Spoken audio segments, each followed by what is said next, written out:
Anang Hermansyah membeberkan kondisi terkini dari Arsya Hermansyah yang baru saja sembuh usai terpapar COVID-19. Anang menuturkan bahwa putra bungsunya itu sudah kembali ceria dan sudah beraktivitas kembali.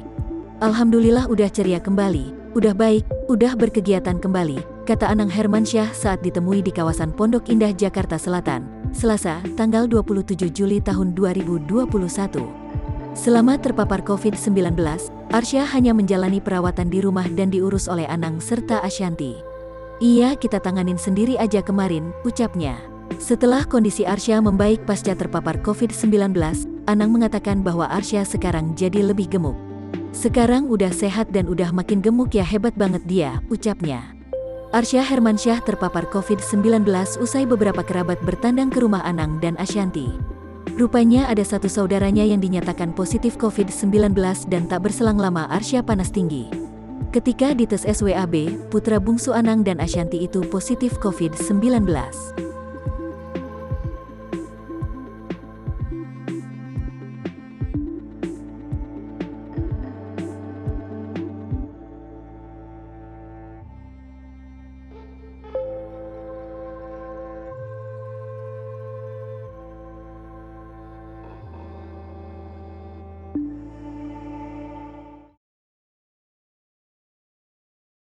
Artis sekaligus pecinta satwa Irfan Hakim tak kuasa tahan tangisnya ketika tiba di Mapolres Bogor, Cibinong, Kabupaten Bogor, Selasa tanggal 27 Juli tahun 2021. Peristiwa ini terjadi ketika Irfan Hakim menghadiri rilis pengungkapan kasus pencurian ikan arwana milik rekannya yang merupakan pecinta satwa di Cibinong, Bogor. Tangisan Irfan Hakim mulai luruh setelah tahu bahwa pelaku pencurian ikan arwana yang ditangkap polisi ternyata orang terdekat yang dikenal. Pelaku pencurian ini ternyata merupakan karyawan dari pemilik budidaya arwana yang merupakan sahabat Irfan Hakim. Saya suka ngobrol juga dengan pelaku, berinteraksi, ketika panen saya bercanda, ngobrol ketika perawatan ikan. Tetesan air mata Irfan Hakim memuncak ketika dia menceritakan sosok korban KE yang merupakan sahabat sesama pecinta arwana tersebut. Sahabat dari KE. Beliau adalah pecinta hewan, beliau adalah pelestari arwana. Arwana, saya sebutkan lagi, ini adalah salah satu kekayaan dan juga kebanggaan Indonesia.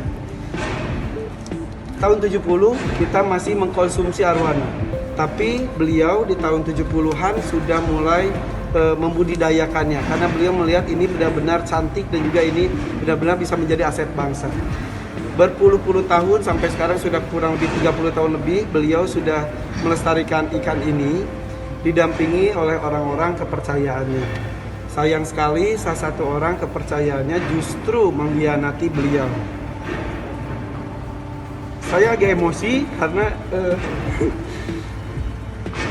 saya tahu apa yang dilakukan oleh sahabat saya KE. Beliau itu betapa cinta dengan arwana. Ketika tahu pelakunya siapa, tadi saya ketemu, kalau tidak ketemu di situ, waduh Pak, saya kesal sekali. Jadi sekali lagi terima kasih kepada Pak Harun yang sudah berikan tindakan yang sangat tegas.